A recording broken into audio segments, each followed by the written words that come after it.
Okay, here it is, the big one, and by that I obviously mean the expensive one. Or perhaps the infamous one? If you know resin printers, chances are you've heard of FORMLABS, chances are you already have some opinions. Cool, I've got a comment section, crack on and fill your boots. For everyone who actually wants to have a look at this machine and system and see what powers it, welcome. There's a lot to unpack here. This is a different machine to most, and they sent me a ton of stuff to go with it. So grab some popcorn, a drink, a cup of tea, some biscuits, strap in and enjoy this comprehensive look at the FORMLABS Form 4 system. Hi, I'm Ross, and this is FOHammer Videos. So here's the deal, FORMLABS offered to send this kit out to myself along with some other creators. There's no affiliate links this time, FORMLABS just don't do that. So if by the end you were entertained or bought one especially and you want to donate with a super thanks or sign up as a member to help me out and let me pay my bills, please do. No, please do. Like I never said I was above begging, and that's begging with a B, B. To be fair though, if the money's right. Anyway, FORMLABS want more awareness of their machine amongst creators in the resin community. I want hands-on with this printer as something I can compare or future machines do. And I'd say as the one they're all competing against, but well, we'll get to that in the conclusion. Also, so you're fully aware, an extension of this deal is that if I want to keep this kit, I have to make 3 videos for them. I already have this one and I've got another in mind, but that's actually a comparison with another printer. But for the other videos, the 2 that will suit FORMLABS, I want to know what it is that you want to know about it. So watch this, then let me know in the comments if you think I actually should go further with it and what do you want to know. The thing to talk about this product up front, and so that you fully know, because this is kind of a key point of the review, is this is not intended as a consumer machine, not at all, and that'll become glaringly obvious throughout. In fact, as I said, it's the key element of this thing that I want to point out the whole way through. To prove that point, let's start with the price, which I'll talk about in US dollars, considering that's what I've been using on this channel since we began, thanks to so many brands not always showing my local currency. So at the time this script was written, at least, because it might change, the printer alone, and that's without a build plate or VAT, is over $3,000. A basic build platform is $119, with the cooler Flex platform that I'll come onto at $249. You only need one of those, you don't need both. I got both to show you the difference. Anyway, each VAT is $99 and you'll also need a mixer bar for each, which is $25.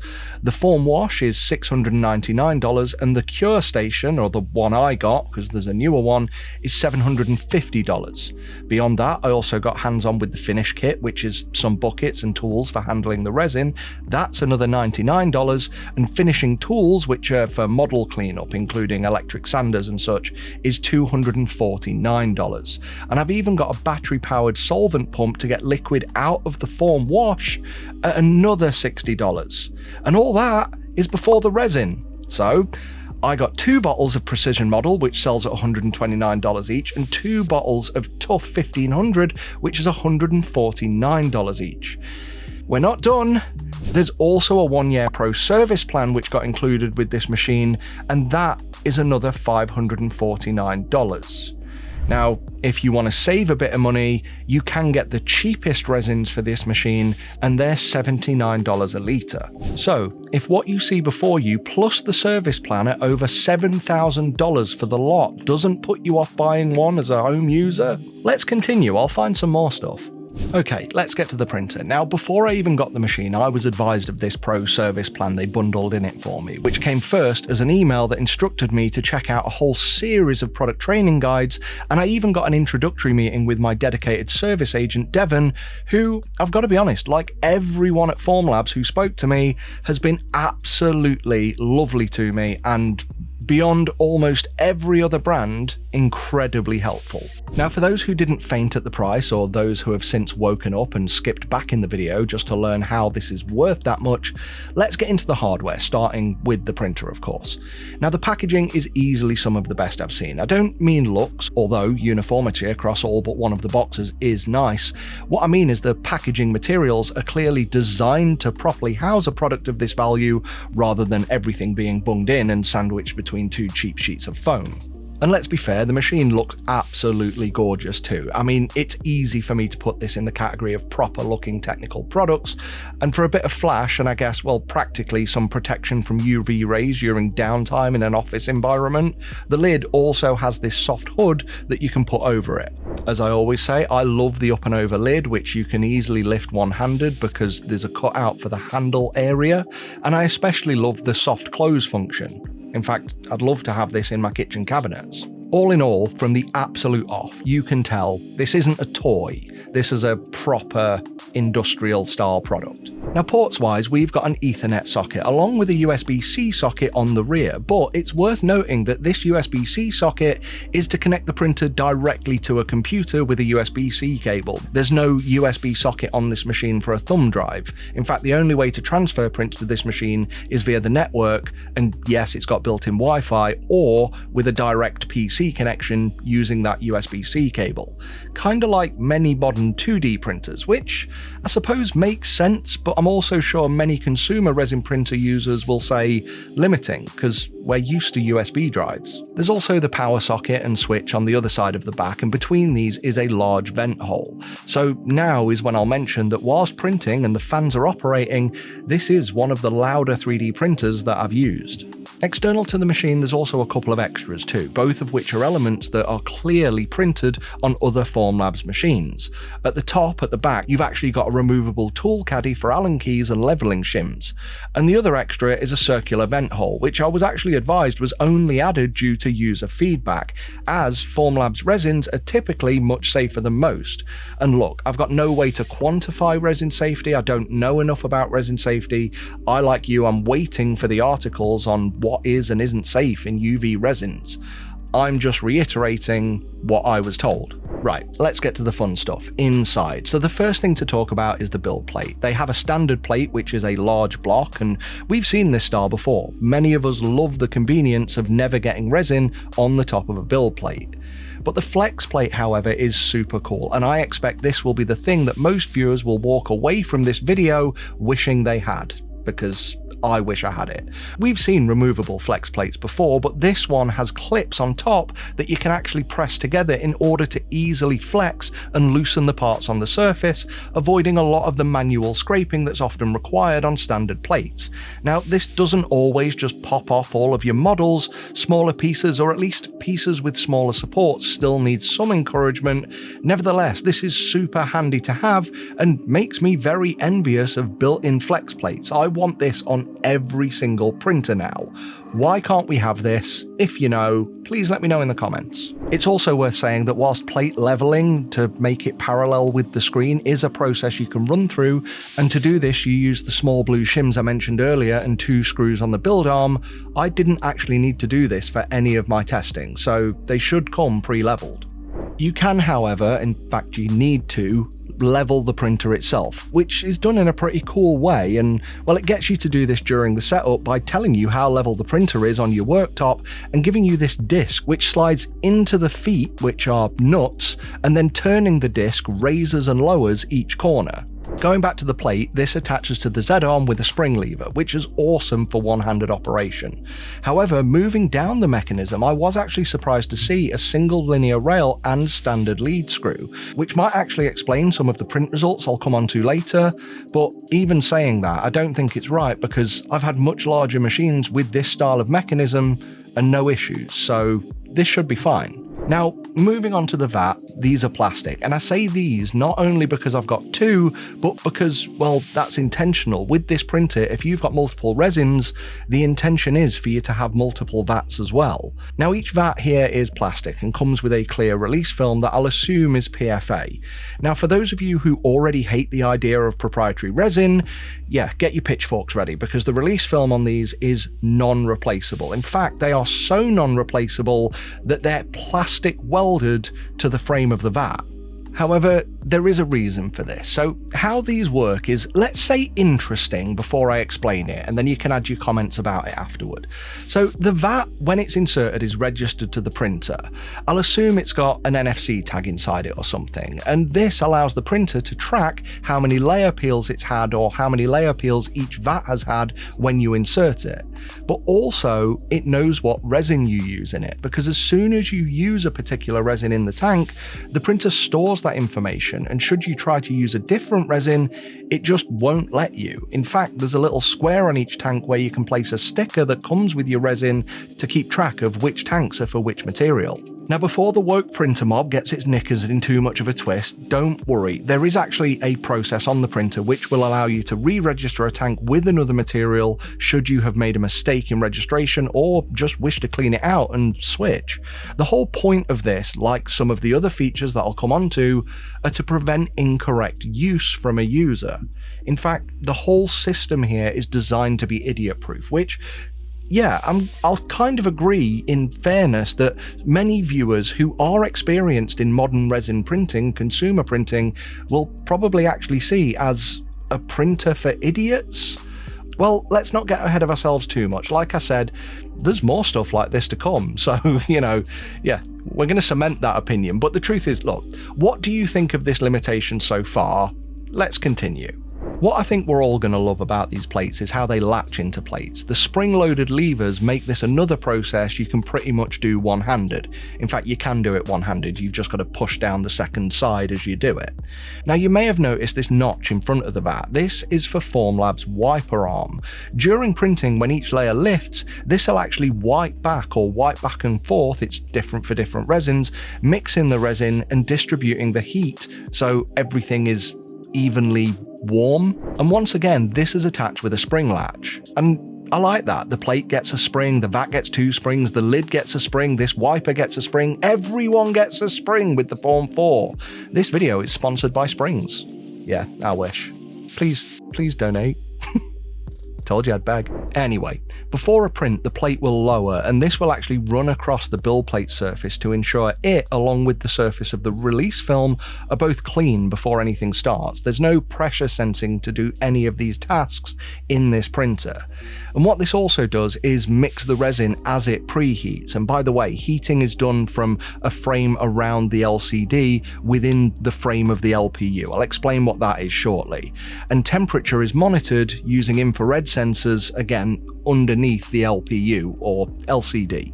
And this arm should also detect resin stuck to the build plate mid-print if you've had a partial fail, but I actually had a couple of partially failed prints on one of my plates, and the arm would actually ramp over almost a centimetre of resin each time it swiped until that print was done. But to be fair, that part did have a smooth taper, creating a ramp rather than being a solid flat object sticking up that would actually block the arm. Now, this is certainly a more interesting mechanism than what I've seen elsewhere, but I also wonder if this gives the resin enough time to properly settle post-wipe before each layer is cured, because, well, sometimes I could actually see the resin start to cure a layer as some of the liquid resin above it was still mobile. But as I said, we'll come on to print quality. Now, the LCD is also interesting, and this is what's dragging this video out. The printer's got all the elements of other printers, but they do so many of the things we've seen before in so many different ways. Here, you'll see the LCD surface isn't smooth, it's actually got a wavy texture to it. And the main point of this is just to prevent the release film from being able to stick flat to it, because in other printers this often causes a vacuum requiring stronger pull forces in order to release the resin from it. And that makes sense based on what we've seen in other machines. And I was curious and asked FORMLABS about possible light refraction that this pattern could cause, but was advised that this texture is an extremely deliberate size and shape to keep all of the light rays perfectly parallel to ensure accurate exposure of the printed part. Now, as for the LCD itself, FORMLABS don't directly tell us a resolution, but 4K has been quoted to me, and we also know from the specs it's got 50 micron pixels. Now, we also know the build volume is 200 by 125 125 by 210 millimeters. So with a bit of math dividing the screen area by the pixel size, we can work out it's approximately 4000 by 2500 pixels, which, yeah, is 4K. And for those wondering how this performs in a world of 16K printers, again, print results section, we'll come on to it later. Now the printable area, however, is listed as a 10-inch screen, but this printable area only has a diameter of 9.3 inches. And whilst it's not significantly smaller, yeah, there were a couple of times I found this marginally limiting when compared to some of my other 10-inch machines. But this screen is actually referred to more as an LPU, or light processing unit, and the unit has things like a filter and the screen elements itself and the heating element and all of that. And this is why it's also responsible for heating the resin. The whole module, though, is easily replaceable by simply unscrewing and unclipping some of the cables. No tiny ribbon cables here, everything is a nice simple plug. Now according to the specs, this has a lifetime of 600,000 to 1.9 million layers. Now obviously that's depending on material and layer height, but still that's pretty impressive. As for the light source itself, when we see it taken apart, this looks to be a custom star matrix LED array, no cob light source here, though there is a filter of some kind between this and the LPU, which may be responsible for sharpening the light as it hits the LCD. But it's also nice to see that this unit is also easily replaceable too, and with these considerations actually put in mind, yeah, you can easily see that the intention is for the FORMLABS products to be long-lasting, or at least be used a lot and repaired rather than replaced. A couple of extra features to cover include the webcam, and watching this work is also something that's rather unique. Other than just snapping a picture after the completion of each layer and then dumping that out as a time-lapse, the way this works is that it actually raises the plate higher out of the bed than it typically needs to for the resin to peel, so you can actually get a time-lapse showing the model print from near the beginning rather than only what's visible after the model's tall enough to actually leave the tank. The result is a pretty smooth though drippy time-lapse, although in a dark room the camera LED actually bleaches a lot of the detail on lighter materials, kind of ruining the overall video quality. But with portrait orientation videos at 720 by 960 resolution, it's still pretty decent. You just need to be aware that this additional rise in height to take each image will add some additional time to your prints too. Okay then, resin. This is another machine with proprietary bottles. You can use your own resin, but to do that, FORMLABS want you to enable open material mode, which will cost you $2,500 per printer. Now again guys, I've got a comment section, and let me just remind you, I review these machines for what they are. I don't make them, write companies' business plans, or fight them on what those plans are. I present the products that we're given. So if you've got something to say, look, I'm the messenger.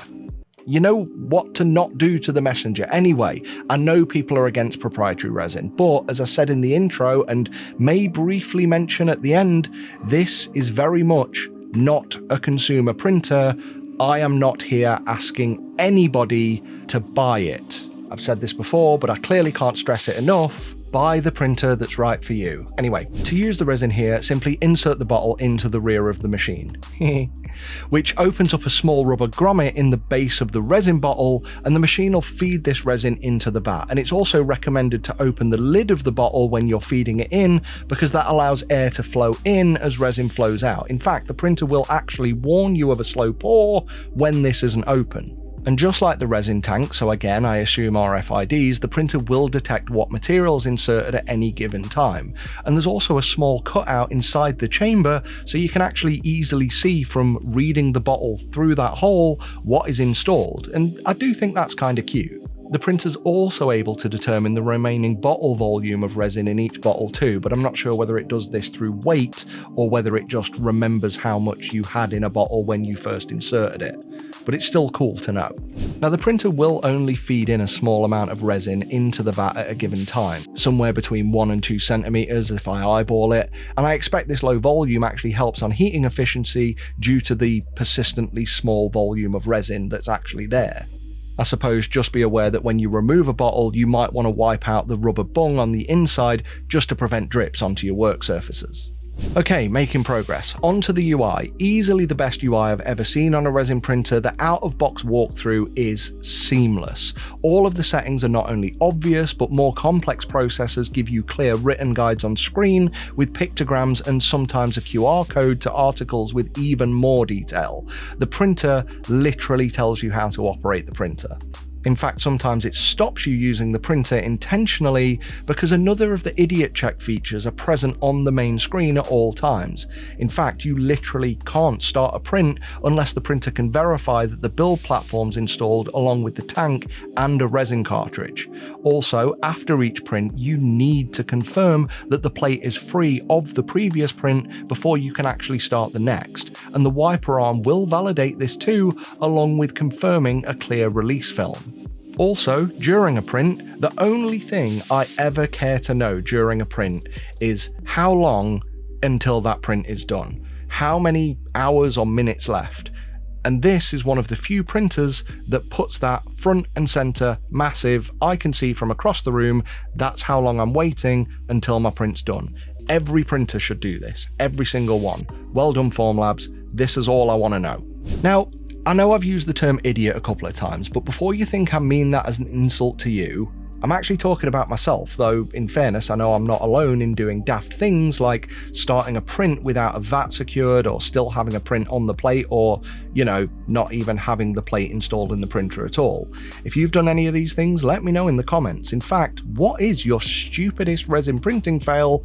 Because I'd love to hear them. But the point is, all of this stuff is considered and planned and thought about, and through the software, through the process, all but prevented on the FORMLABS printer. So we can see the convenience in that, right? Okay, now the software side of things. There's no USB drive even included with this machine. Instead, you actually need to head over to the FORMLABS website to download Preform, which is the dedicated and only slicer you can use with this printer. And yes, you can use this offline and still send prints over the network to the machine. Now, there's no phone app for the FORMLABS printer that I could find, though you can access the dashboard for your printer or fleet via the web and even set the system up so you receive SMS notifications once a print status changes. And I could see instantly that both the web dashboard and Preform app are more than just for monitoring. It's clear from the dashboard that this whole thing is intended for multiple machines and fleet management. What I did find amusing though is how the printers are given a random name on first boot, like they pick a random adjective in a random noun. Mine decided to call itself Delicate Shark. Aww. It's rather fitting, as you'll come to see. Now, slicing and printing itself is pretty straightforward for anyone who's used a 3D printer before. Select your machine, select your resin, select your layer height, and you're ready to import models. Now, it's probably worth knowing that things like layer heights are predetermined for you in profiles by what FORMLABS has made available in the two materials I had. For example, only the precision model was able to go lower than 50 microns down to 0.025mm or 25 microns. Though, whilst all of these settings for the resins, including layer height, are predetermined by FORMLABS to give you what they feel is the best results, you can actually edit a lot of the settings and create custom profiles yourself. Which also leaves me wondering why it costs so much for open material mode when surely we could just edit an existing profile and game the system? Maybe that's my second video idea. Just be aware, for those of us who are Chitubox and Lychee or other users, we'll swiftly find that these settings are incredibly different to what we're used to. Where we'd normally adjust only, say, layer height and layer exposure time among some other stuff, here we seemingly have no control over the time a layer's cured for. Instead, we adjust the UV energy for each layer, and not just for the whole layer either, for the shell, the internal structure, the supports and top surfaces. They all have their own values. And that's just the start. There's a ton more too, but all of this is pretty well explained both on the page and, well, with much more info available on their website. You can go and read this now. Anyway, once we get all our stuff selected, we just import our models. Everything I imported had errors detected and I was asked to repair them, and this will be common stuff like intersecting shells in the model, which you get in most 3D prints I've printed, and the repair process is essentially ensuring everything in the model is one solid piece, but I wasn't able to find any kind of report as to the changes this process is actually making. Also, in my call before I used the printer with my support rep, Devon, I was actually advised after explaining what I'd be printing to stay away from the one-click slice button, because this is specifically meant for very basic geometric shapes rather than really detailed small models. Now, I've done a selection of models that I'll come onto in the print quality section. We are getting there, I promise. And this was both a selection of supported and unsupported minis, so I could use FORMLABS' own support system. Now, you'll have all the tools you need to move and orient models in this. It's all pretty intuitive. It's all very intuitive. But if you've got one of the aforementioned apps, there will be some relearning to do. And that's only because some of the mouse buttons may do different things. And, well, it's a layout we're not used to. I've been playing with it for a few weeks, and I could easily get it to print within 20 minutes of getting it set up. But I'm also still learning stuff, mainly because the depth of info FORMLABS gives us about all of their features is worlds beyond anything I've seen in the resin space. But when it actually comes to supporting models in this slicer, however, I've got to be honest, this is a bit limited in my view. Now, not only can you not manipulate the support struts location themselves in lieu of just placing dots on a model where you want a support to connect to, and both these manual edits along with the auto supports often placing those struts both, well, they start from parts of a model where you just wouldn't want a support to be, and in some cases actually intersect through a model. I had one print I was trying to do where it pretty much gave a guy an earring. The bit I struggle to get my head around though is that at 0.55mm for the smallest available connection size on the precision model resin, the contact points themselves here are over twice the size of what I've seen on other machines that share this same type of workflow. In fact, to make sure that this wasn't a one-off, I actually went through all of the available resins to check the connection point sizes, and they all ranged from 0.5 to 0.65mm, with only silicon and castable resins at the smaller end of that range. So I've got to be honest, considering the limitations of the supporting module itself and these sizes, I was pretty keen to see how detailed miniatures would fare, both with me supporting them in here and in their pre-supported state that I and many other users would typically go for. So we'll get to that. I'm sorry this is long, there's a lot here, and I only have so many jokes. So just two more things before we get onto the print quality, and that's the wash and cure stations. Now, I don't typically review these products because they're much the same as each other. Some are bigger, some are better quality, some are more expensive. In this case, these tick the latter two boxes. I've got to say, both devices impress me, and yes, I say that with the absolute luxury of getting them for free, because both of these individually would cost more than most consumer printers. So the wash station first. This is really nice. In fact, probably one of my favorite things I've reviewed. This is your typical affair of fill it with cleaning fluid and turn it on. The huge impeller in the base cyclones the water like no other machine I've seen before. It is super powerful. Good. Now, it also comes with a basket, and I do feel this is a little shallow, and this is for when you want to cure models that you've removed from the build plate, but you also have two attachable arms which can be mounted in different configurations depending on what machine you have and how tall the models are. And this lets you take the build plate straight from the printer straight into the wash station, but without submerging it and without you handling any of the resin. Now personally, I prefer to take the parts off and give them a pre-wash in a smaller tub just to keep the wash station cleaner for longer, but you do you. What I love about this is the mechanical rising plate on the back. You just mount a plate or fill a basket, and then when you start a print, this will actually lower into the wash station, wash for the predetermined time you set on the UI, and then raise up when it's finished so the parts can start to air dry. And I especially love that there's actually an inner lid too, which spring closes when this mechanism rises out of the station, preventing the cleaning liquid from evaporating. So can we get another yay for springs? More printers should have more springs. Do FORMLABS have a patent on springs or something? And I also need to mention the resin pump here, because this is such a large wash station, the only way that I'm actually able to get the cleaning fluid out of it is with this resin pump. There's no nozzle on the side to empty it.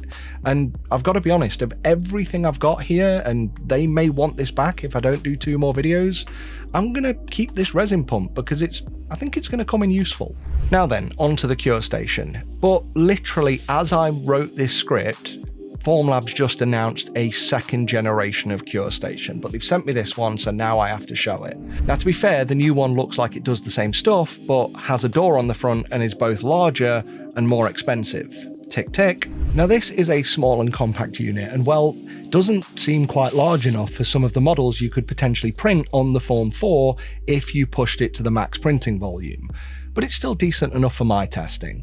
Now, the inside is completely mirrored for the UV reflection, but when it's curing, you can actually see through the lid from the outside, so that's pretty cool.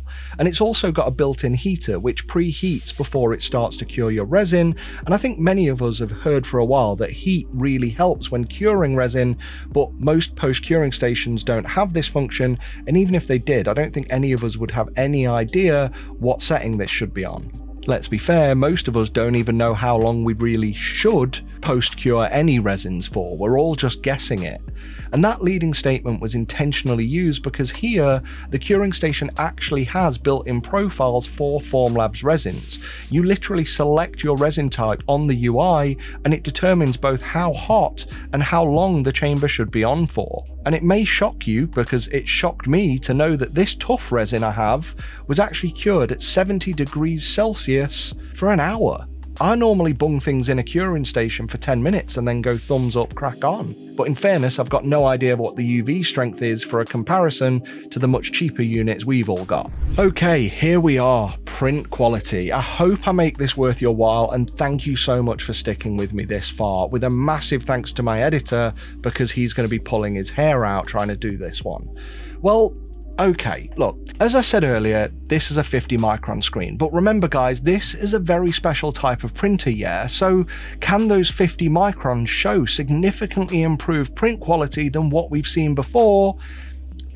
You can guess this, because if you've seen my videos before, you know that was a negging leading question. Honestly, no, this is pretty much on par with other 50 micron printers I've got and other ones I've tested. As I can see in this XY test I print on every machine, whilst it has printed all 15 posts, many of the holes are filled in, so it's slightly overexposing. That makes sense, you need prints to overexpose to get the supports to work. And bear in mind, this is also their fine detail resin too, and well, I'm sorry this print broke, but I noticed this precision model resin was incredibly brittle. If you print thin things, they're gonna snap. Most of my model's supports and thin prints broke on the normal plate. Anyway, even at the 0.25mm layer height for precision resin, we can still see some quite strong visible layer stepping on models at the top of round surfaces. And whilst the light colour of the material does mask this a little, we can also see voxelization on the sides of surfaces too. And this is with the default anti-aliasing setting built into the resin profile, and I checked, that setting is on. Now, this smooths out the resin somewhat, but for both of these elements, I still think this is where I'd like to see some more control over edge image blur or fuzzing settings that we see on other printers, because that'd smooth this out, and I think that's needed, especially on a printer with 50 micron pixels. Now, I also printed this flat stability torture test in the tough 1500 resin, which we can actually see both horizontal and vertical lines going up the flat surface, and I can only assume due to the evenness of this vertical pattern, it's potentially, I don't know, due to rendering the gaps between the pixels, but that is just a guess. Whatever it is, it seems like a very deliberate result, so that tells me it's coming from the hardware. Now, I also wanted to talk about the models I printed, both in their FORMLABS supported and pre-supported form.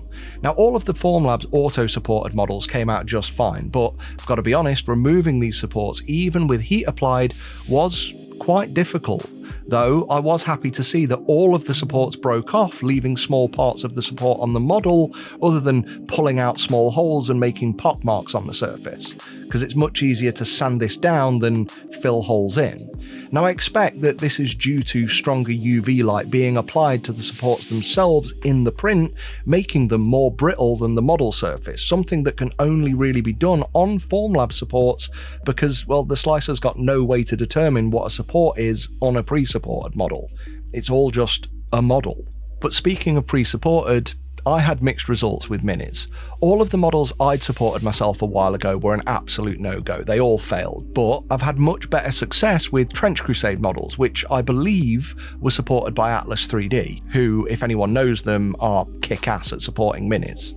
However, I still had some of these models fail. One of them even tore halfway through its large body, which, well, that's nothing to do with the supports, it's just quite odd on a printer this reliable.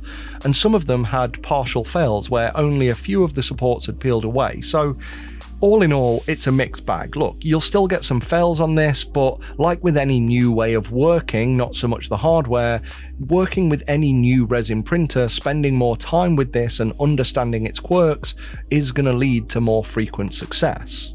But still focusing on the application of miniatures and models and the stuff that we all download in the community and print online, you know, the pre-supported stuff, I printed the cones of calibration, and this kind of tells us a lot about applying this printer for the home user, because we can see that the settings used for both resins just weren't enough for any of these success cones to print, and since this is such a commonly used test within the consumer community as a measure of support strength, this alone is enough to show that for the most part, these machines are not going to work great out of the box for pre-supported models. But we can also look at this cones test to validate that what we're getting here is dimensional accuracy, and that's within tolerance. But on the other hand, at least you can play around with the exposure power settings, which is something. But for me, with all the myriad of values available and having not quite learned it yet, this isn't an avenue I fancied delving down in this video. And I think you'll agree, we've been here long enough. Speaking of time, I need to mention, as for the speed of this printer, well, it's significantly faster than the Form 3 because that was a true SLA printer and it used lasers to cure each layer, kind of in a similar way to how FDM works by plotting it all out in lines. But in comparison to any modern dialed-in consumer machine, the Form 4 wasn't noticeably different to anything else that uses a raising and lowering mechanism with a PFA release film. So that's it, guys. Let's get to the conclusion because, well, I'm tired and I suspect after watching the print results and potentially, like me, being somewhat disappointed, you may be wondering where the hell is the value in this very, very expensive printer? Well, I'm going to come back to what I said in the intro. This isn't a consumer machine. Not at all. I literally said not at all at the beginning. Yes, the price, but look at the workflow. All of those nice to have elements, warnings, preprint checks, the limits of using the wrong vat with the wrong resin, they aren't designed for a home user convenience as much as we'd like other brands to adopt them. They're designed for operators in a workplace to follow a defined process and not get it wrong. The whole point of this machine is not for printing miniatures or models at home. In fact, with this pixel size and with the limited support options and lack of surface fuzzing to remove voxel and layer lines on a 50 micron screen, it would probably be the absolute last modern printer I'd recommend for miniatures in any application. Okay, actually no, there are some printers I've reviewed that are just damn terrible, so I'd rate those below this, far below. You know who they are. If not, comment section. The point is, there are printers I think are poor value to all buyers. This, however, has a lot of value to a lot of users. And here's where the value is. It's in practical application. Let me show you who I think this is for, because FORMLABS also sent me a whole box with examples of their materials as practical prints. And there's a few, so let's look at them as a speed round. Flexible resin for bendy things, PU resin for hard grippy things, tough resin for springy things, yay springs, fast model resin for rapid accurate things, flexible resin for more clear bendy things, rigid resin for spinny things, high temp resin for hot things, durable resin for turny things, flame retardant resin for fiery things, and I put that one's name to the test. It stank. Tough resin for manifoldy things, black resin for Batman's things, clear resin for clear things, ESD resin for static things, rigid resin for thermoforming things, precision resin for toothy things, PU resin this time for bikey things, grey resin for whatever this thing is, fast model resin for faster bitey things, white resin for white things, and finally silicone resin for very bendy things. Now you can find a lot of more accurate and detailed information about these materials online, but this is a decent summary of what they sell. And I think this kind of says a lot, if not everything, about this machine. I've run this channel now for a couple of years. As someone who is into miniatures and models, I initially saw 3D printers as little more than a tool to enhance that hobby. Now I've grown, and I'm so grateful to be thought of as one of the main resin printer guys out here. And yeah, thank you all. I'm just here telling you what I see in these products. But anyway, it was at FORMNext last year that I hardly saw a miniature in sight. And it was there where I realized just how wide this world of resin printing is, just how many applications there are for this technology. And you can probably tell by how poorly I articulated the uses of the resins we've just looked at that I still don't have a full grasp of all the uses beyond the general term rapid prototyping. But in my understanding, this is for that. This is where FORMLABS exists. This is for businesses who make their own products and just want to call someone up and say, hi, we manufacture XYZ and we need to make a prototype where the materials will have these properties. FORMLABS product is for, and they will sell to, people who have that use case. And their support has been nothing to be sniffed at either. The level of detail in their user guides is second to none. We all have to agree with that, because we're out here in the consumer space guessing everything. In fact, when I say it's second to none, there's FORMLABS, a desert, a shallow ocean, a barren wasteland continent, and then a small town called Consumer User Guideville, and they haven't even got a chip shop. With them emailing me before getting the printer, giving me user guides, having a dedicated support rep, everyone at FORMLABS being lovely to talk to, just having first language support really helps. And the user guides, after all that, are designed for someone to go from no knowledge to experienced resin printer user. Not quickly, that's the wrong word because there's still a lot to learn, but most directly is probably an apt way to put it. So whilst we can look at this as a consumer and be upset about proprietary resin, the expense and all the rest of it, we've still got to be able to look at this and go, it is probably one of the only machines that actually does its job and fills its role to this level. At the very least, it's some cool hardware and a very interesting approach to resin printing that I've really enjoyed looking at. So I hope you have too. And that kind of spells out the future of this for me. Yeah, it's fun to look at. It's been great to play with the technology and get hands-on with it. It's fantastic to have this as a model that I can look at and compare to others in future. And I hope, as I said, you've enjoyed this ride along with me. But as for what's next, well, I've potentially got 2 more videos to make if I want to keep it. And honestly, as expensive as it is, I genuinely have absolutely no use for it. So unless you guys want to give me some ideas of what you want to know, or maybe you live in the Midlands in the UK and you want to make me a cash offer, aside from the comparison to another printer video I already intend to make, I'm probably going to be sending it back. But let me be clear, I don't hate it. I'm not sending it back out of objection. I understand its purpose. I understand its value. It's just not for me for my particular home hobby application. This is amazing in so many ways, but I'm sure many of you out there will agree there are also so many ways that our consumer printers are more right for us, the consumer. Is this printer one for you? Seriously, I'm asking, is it one for you? If you've got one of these, what do you use it for? How are you finding it? Let me know in the comments. And once again, if you've enjoyed this video, and especially if you bought one after watching, in lieu of any affiliation, pretty please consider a super thanks donation. Anyway, thanks for watching, and I know I say that every time, but seriously, thank you so much, especially at this length. This channel exists because of all of you watching, and if you lasted through this one, well f***ing done. A huge thanks goes out to our members who are on screen now. They get early access to this and future content, so by signing up, please consider it. You'll get your name on screen like these wonderful people, along with Discord roles too. Thanks again. I can't say thanks enough. Until next time, 9-9! God, I missed that show. FOHammer out.